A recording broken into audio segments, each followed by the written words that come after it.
Hi guys, I'm a Forester here, and I'm joined today for this video with my wife Wanda. We're going to be talking about something that we're really passionate about because we've been doing intermittent fasting now for a good while. Wanda's been doing it longer than me. And we'll get into all the details of that, but in general, we want to share our weight loss journey with you because there's a lot of people out there that we think could benefit from this. People in our family and outside our family. So we just want to go over it in detail and tell you how it works for us. We're not experts on this by any matter, and you probably need to go get your doctor's advice, but we'll just share with you what worked for us. So before we get into the details of the intermittent fasting, first of all, I thought it'd be good just to give you a little bit of background about our weight loss challenges. Wanda, why don't you go first? You came from the skinny family. I did. Both my parents were very slim, and I had two older brothers, and we were all so skinny that I can remember during the summertime just adding gobs of butter to my cream soup just to gain weight. And in fact, I was just very embarrassed about being so skinny. So I can remember one night lying in bed and I was hungry, but I thought I'm too lazy to get up and get something to eat. So I thought, oh, this is great because I will never have a weight problem. Well, wrong. When we got married, I think I was about 127 pounds. I'm 5'8", so that was still pretty slim.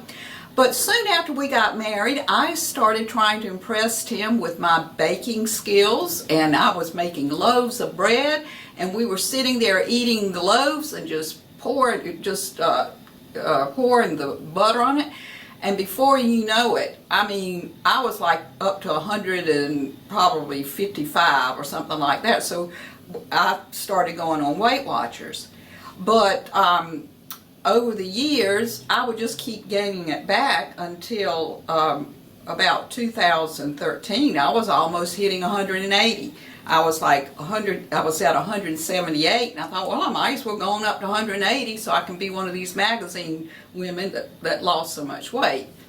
But then I started having plantar fasciitis, knee problems, high blood pressure, and things that being overweight can bring on. So I decided within this past year, of course I have gone back and forth, lost some weight and then I'd gain it back, and I have been listening to Dr. Eric Berg online, and he's just very interesting, very knowledgeable, and he was talking about intermittent fasting. So I got real interested because, for one thing, he said that intermittent fasting is very good for your immune system. Well, with all this virus going around, I thought, okay, strengthening my immune system would be a great thing. And plus, it helps you lose weight. So that's how I got interested in intermittent fasting about a little over 3 months ago. And he said to gradually work up to 2 hours a day eating and fasting 22 hours, but I didn't gradually work up to it. I just dived in and started with the eating 2 hours a day and fasting 22 hours. Well, I'll give you a little bit of my background. Now, Wanda came from the skinny family. My family was not skinny. I think all of us tended to have a weight problem later on in life. But early on, I didn't have a weight problem. I'm 6 feet tall, and I remember when we got married, I weighed 185. And I remember promising Wanda that if I ever hit 200, that would be the highest I would get, and then that would be a trigger for me to go on a diet. Well, when I got 3 square meals a day, and Wanda is an excellent cook, so when I got three square meals a day, my weight started increasing. I hit 200 and never looked back. Now that was one thing, so getting married. The second thing was a job change. At the time, we'd been married for, I guess, maybe 9 years, something like that, maybe 10 years. We went through a change. Our daughter was born. We both had jobs. Wanda quit her job to stay home with our daughter. And then shortly, within a few months, I lost my job. The company I worked for shut the whole region down. And so we had a big change. We went from 2 incomes and no children to a child and no incomes. So I did change jobs, and in fact stayed in the same state of South Carolina. But the job that I took had a lot less physical activity to it. So my previous job, I was very active, and in my new job, it was a lot of writing and data analysis, that type thing. And so it was much more office work. And the weight didn't come on quickly, but just a pound or 2 pounds every month. I've worked for that organization now for 32 years, and over the years the pounds accumulated. Now, we have tried a number of diets, over the years. The first one was Weight Watchers, and I think what I noticed was the weight came off very easily when we went on Weight Watchers, and we tried other diets because we would lose weight easily, but then gradually it'd come back. So I never really worried about losing weight. I always figured it would, when I put my mind to it, I could lose the weight easily, and so I never really worried about it. I just kept putting it off. So I found myself weighing 242 pounds, maybe 7 or 8 years ago, and there was a defining point, and it had to do with the photo. I had a photo made of me out in the field with some other men, and I call it my big boy photo because I looked pretty big, and it really took me by surprise when I saw that picture. And when I saw that picture, I said, I'm losing weight. That was my defining moment. I think your defining moment was with your foot pain, wasn't it? It was, yeah.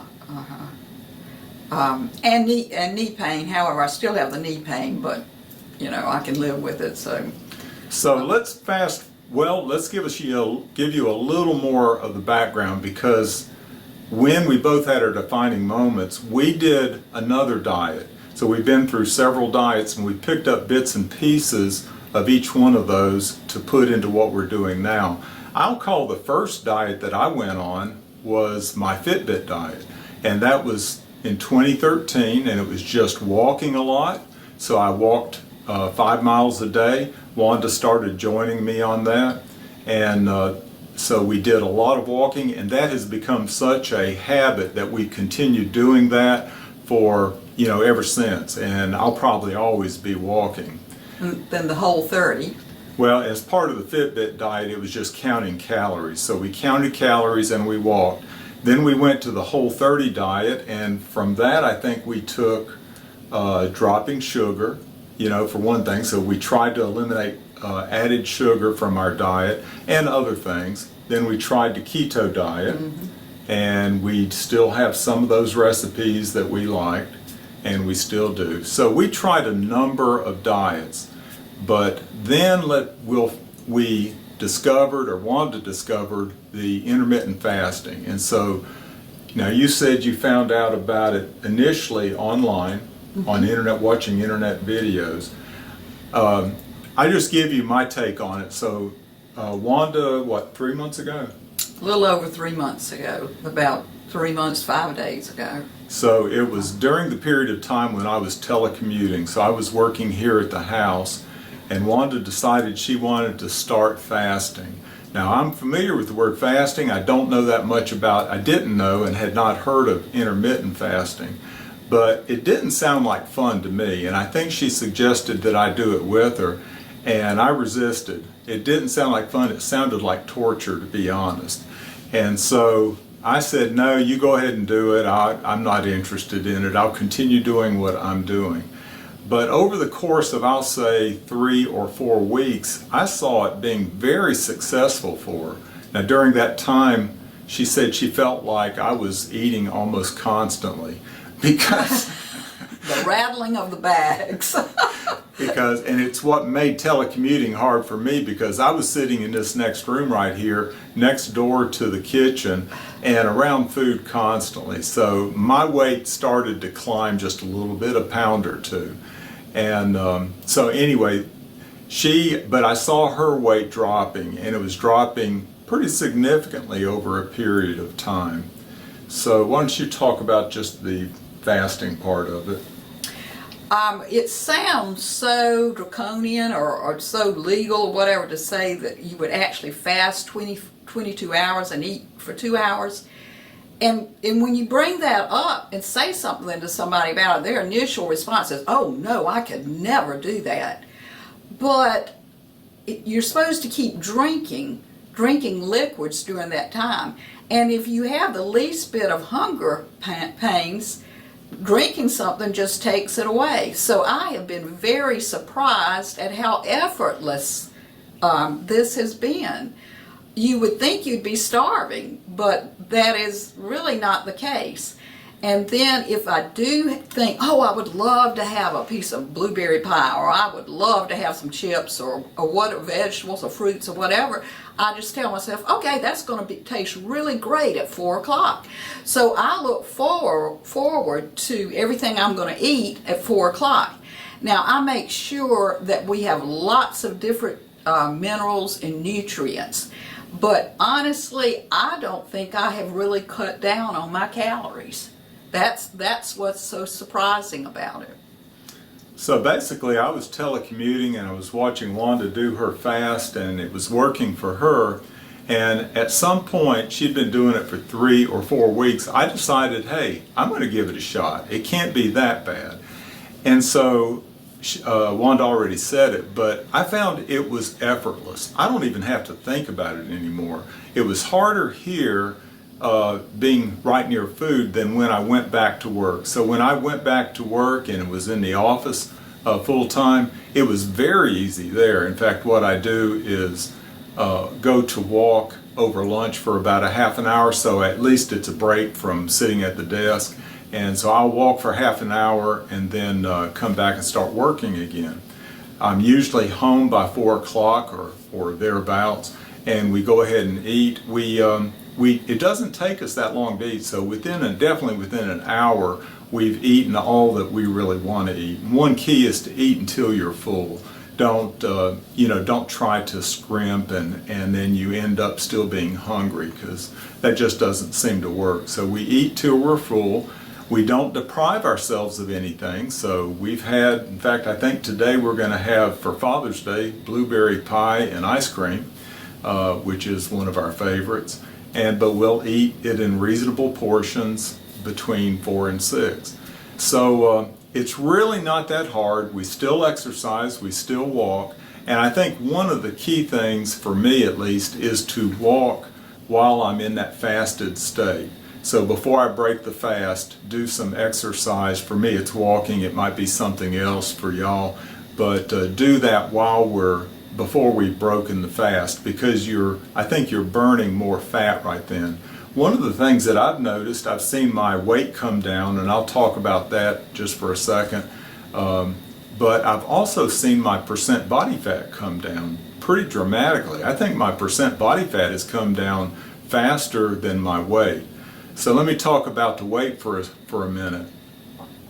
When I was in other type of diets, I had a target generally of just getting under 200. So back in 2013, in the big boy picture, I was 242 pounds, and my goal is to get down under 200. And I did that. In fact, I would temporarily get down to, say, like 197. But within a week or two, I would generally be back. I would declare success is the problem. I would stop counting calories, and I would get back up over 200. And my body seemed to want to stabilize somewhere around 205 to 207. And I was comfortable there. I really didn't feel overweight, but it wasn't where I wanted to be. I felt like I should be maybe 10 pounds lighter. So I kept, if you look at my weight chart, and I might put my weight chart during that whole period of time in the video right now.